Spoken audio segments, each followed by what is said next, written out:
নমস্কার শ্রোতা বন্ধুরা, এই চ্যানেলের পক্ষ থেকে সকলকে জানাই শুভ নববর্ষের আগাম আন্তরিক প্রীতি ও শুভেচ্ছা। আশা করি সকলে সুস্থ আছেন, ভালো আছেন। তাহলে শুরু করি। চলে এলো বাংলা নববর্ষ। পয়লা বৈশাখে কখন করবেন মা লক্ষ্মী ও গণেশের পুজো? কোন সময়ে কিনবেন সোনা ও রূপো?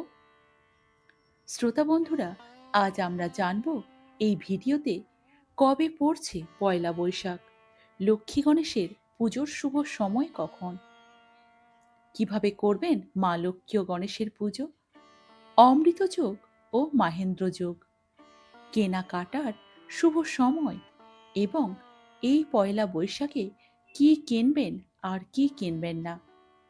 যে কোনো হিন্দু বাঙালির কাছে পয়লা বৈশাখের আলাদাই একটা গুরুত্ব রয়েছে। যে কোনো শুভ কাজ করার জন্য এই দিনটিকে শুভ মনে করা হয়। পয়লা বৈশাখ মানেই কাছের মানুষদের সঙ্গে আনন্দে মেতে ওঠা। বাঙালি হিন্দুদের মধ্যে এই দিন নতুন জামা কাপড় পরার চল রয়েছে। এই দিনটাকে ঘিরে প্রত্যেক বাঙালি হিন্দু নানা পরিকল্পনা, জল্পনা কল্পনা করে থাকেন। পয়লা বৈশাখে অনেকেই প্রচুর কেনাকাটা করে থাকেন নিজের জন্য এবং নিজের কাছের মানুষদের জন্য। তার পাশাপাশি থাকে প্রচুর খাওয়া দাওয়া। তবে এই দিনেই নিরামিষ আহার গ্রহণ করাই শুভ বলে মনে করা হয়েছে আমাদের শাস্ত্রে, এবং আমাদের শাস্ত্রমতে বাসি খাবার খাওয়া নিষেধ করা হয়েছে এবং ভাজা বা পোড়া খাবার খাওয়ারও নিষেধ রয়েছে। এই দিনে সোনা রূপা কেনার চলও রয়েছে, যদিও তা সকলের পক্ষে কেনা কিন্তু সম্ভব হয়ে ওঠে না। ধাতু ছাড়াও এই দিনে আরও নানা জিনিস কেনা যেতে পারে। তবে এবার একটু জেনে নেব কিভাবে শুরু হলো আমাদের এই বাংলার বঙ্গাব্দ অর্থাৎ নববর্ষ। চান্দ্র সৌর পঞ্জিকা অনুসারে আগামী 15ই এপ্রিল বুধবার পড়ছে বাংলার নববর্ষ। বাংলা হচ্ছে 1433 বঙ্গাব্দ।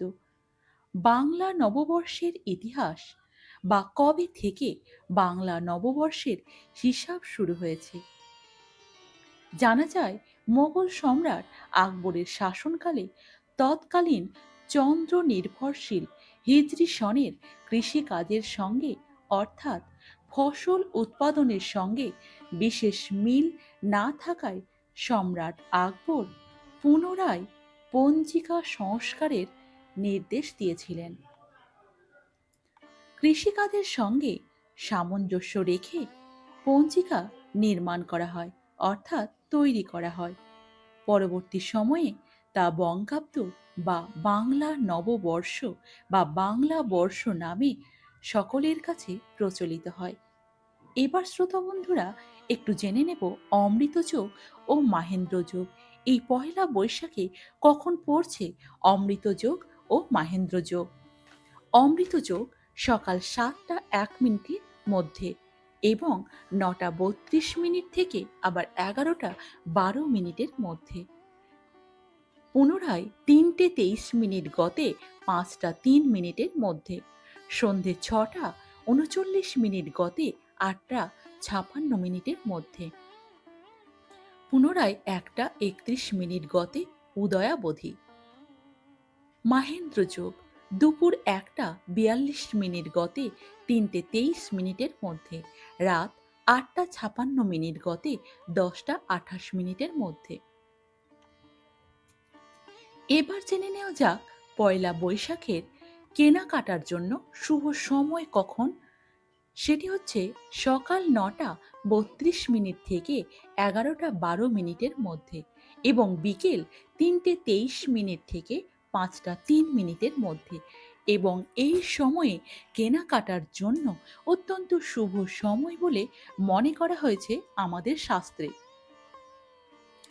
নতুন বস্ত্র, মাটির পাত্র, শঙ্খ বা ব্যবসার জন্য নতুন খাতা কেনা অত্যন্ত শুভ বলে মনে করা হয়। পয়লা বৈশাখে কেনাকাটার শুভ সময় হচ্ছে, আবারও বলছি, পয়লা বৈশাখে কেনাকাটার শুভ সময় হচ্ছে ৯টা ৩২ থেকে ১১টা ১২ মধ্যে। আর বিকেল হচ্ছে ৩টে ২৩ থেকে ৫টা ৩ মধ্যে। সন্ধে ৬টা ৩৯ থেকে ৮টা ৫৬ মধ্যে। এই ৩টে সময়ের মধ্যে যদি আপনারা কেনাকাটা করতে পারেন, সেই সময়টি কিন্তু খুব শুভ সময় বলে নির্বাচিত হয়েছে। শুভ কর্মের জন্য দিনের প্রথমার্ধ অর্থাৎ সকাল বেলাটা সবচেয়ে উপযোগী বলে মনে করা হয়।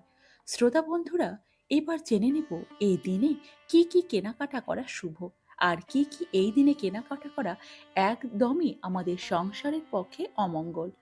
প্রথমেই বলি, এই দিনে সোনা ও রূপো কেনা কিন্তু খুবই শুভ বলে মনে করা হয়েছে, এবং দিনের যে কোনো সময় বা শুভক্ষণে কেনা যেতে পারে। পরিবার পরিজনদের জন্য নতুন বস্ত্র কেনা ও শুভ বলে মনে করা হচ্ছে।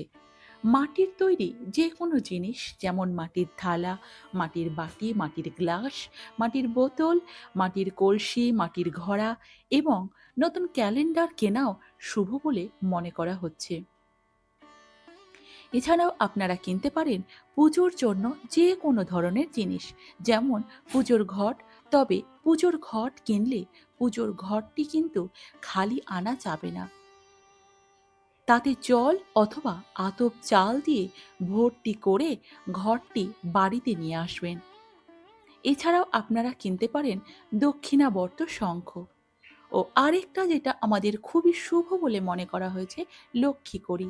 লক্ষ্মী কড়ি কেনা কিন্তু খুবই শুভ, এবং সেটিকে প্রতিষ্ঠা করাও খুব শুভ বলে মনে করা হয়েছে।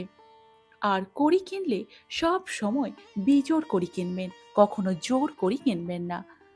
পয়লা বৈশাখের দিন বাজার থেকে 5টি কড়ি কিনে নিয়ে আসবেন, এবং সেই কড়িগুলিকে মা লক্ষ্মীর ঘটের উপরে রেখে দিতে হবে।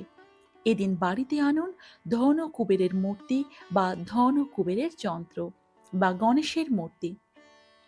এই জিনিসগুলি নিয়ে এসে ঠাকুরের আসনে স্থাপন করুন।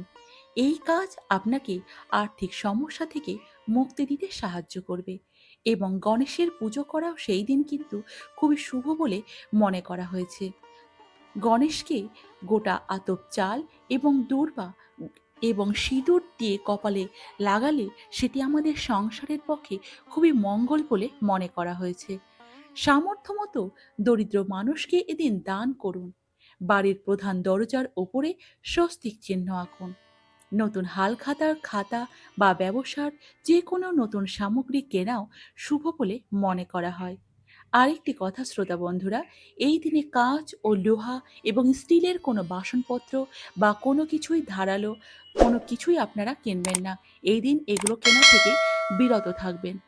তাহলে শ্রোতা বন্ধুরা, ভিডিওটি যদি ভালো লেগে থাকে তাহলে চ্যানেলটিকে সাবস্ক্রাইব করবেন, এবং কমেন্টে জয় মা লক্ষ্মীর জয় এবং জয় গণেশের জয় লিখতে ভুলবেন না।